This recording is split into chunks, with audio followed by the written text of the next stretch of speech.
I'm Amy Marks, and I'm the head of Industrialized Construction Strategy and Evangelism at Autodesk, also known as the Queen of Prefab. I'm going around the world to some of the coolest factories, and I'm meeting with owners, designers, builders, and manufacturers to get a behind-the-scenes look at what goes into fabricating the future. Join me, the Queen of Prefab.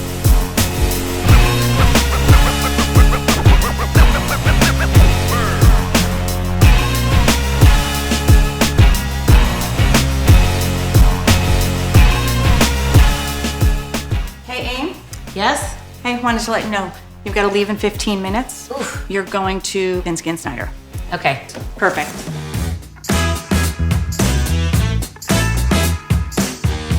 Aim, I'm so glad you come down here today. Thank you. Thank you for having me. We have some really cool stuff to say, a lot of prefabricated piping, but the stuff we're really excited about is the way we're kind of trying to move to this manufacturing world. And we have some really cool products that are in design. We're actually using Inventor and trying to import that to Revit. So I'm hoping we get to show you some of that as well. Well, let's go check it out. All right, let's go. Okay.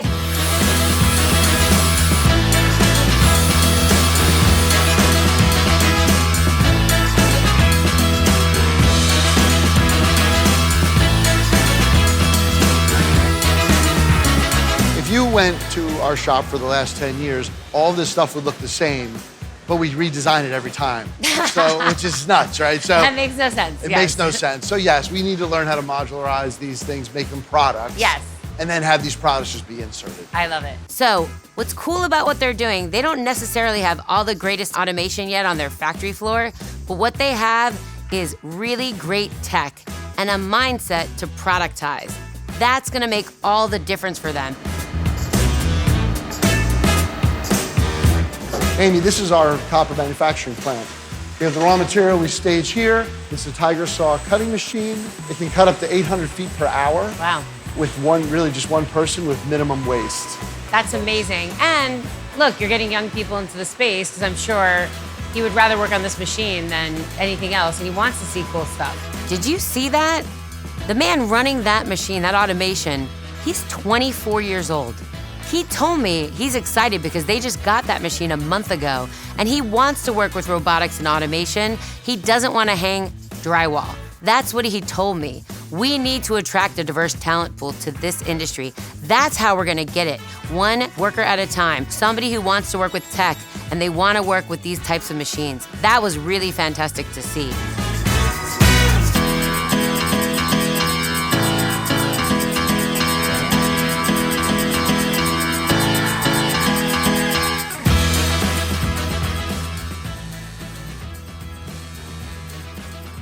Hey, Karen.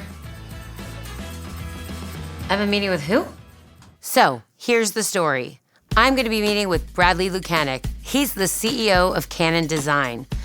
Why a designer for industrialized construction? Well, it's all about design for manufacturing and assembly. And by the way, these are architects that fab. That's right. As we see the lines blurring in the industry, these guys are actually fabbing, not just designing, and they fab even for other architects. How cool is that?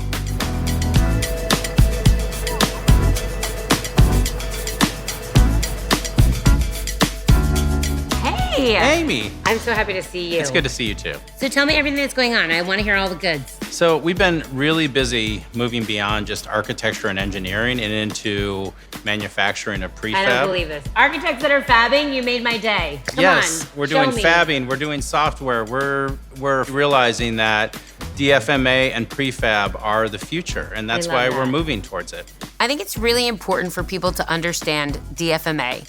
First, Dfma stands for Design for Manufacturing and Assembly. Design for manufacturing means designing things for ease of manufacturing. Then you have Design for Assembly. Those are choices you make as a designer or an engineer that make things easier to ship and handle and assemble on site. Here's the problem.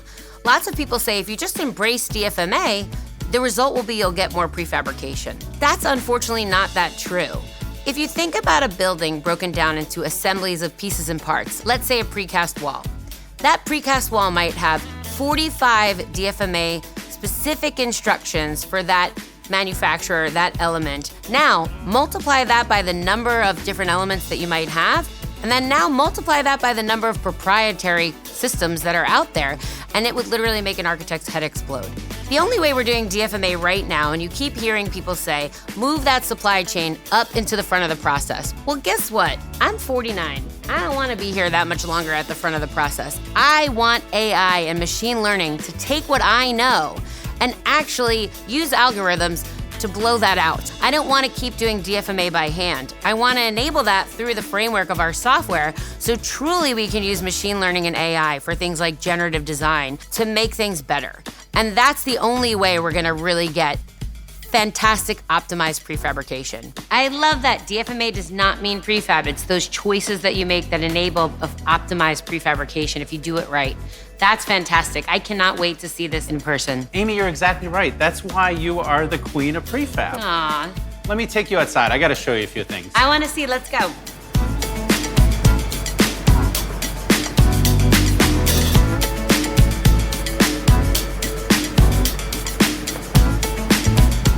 So Amy, welcome to my city. It's a blend of old and new, and could you just imagine with all of the buildings that need to be built between now and 2060 and the transformation that'll happen, if we could apply the DFMA process to all of it? Amazingly, as Brad Lukanic looked out across the landscape, he said, imagine with all the buildings we have coming up, if we could apply DFMA and prefabrication and industrialized construction to that landscape. What I think is really cool is that there's already prefabricated assemblies and modules in that landscape.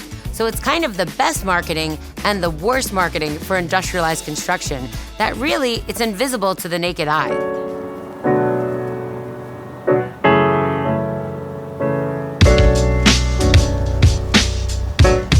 Like you go to the Gap, you know what a sweater costs. Square cube, and plane.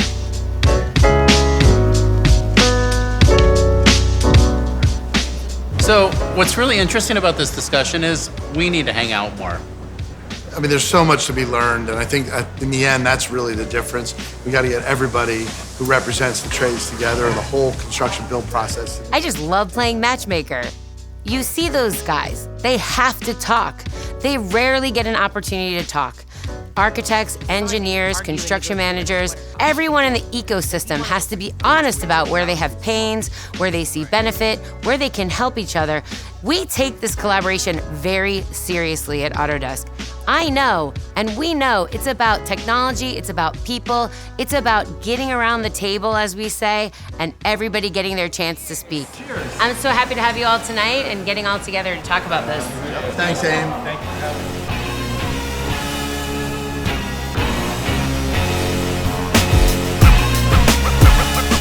I'm so excited to see this manufacturing facility. And welcome to Environmental Air Systems. Hey, Bill, thanks so much for having me here again. Amy, this is our visual management system that we use on the floor.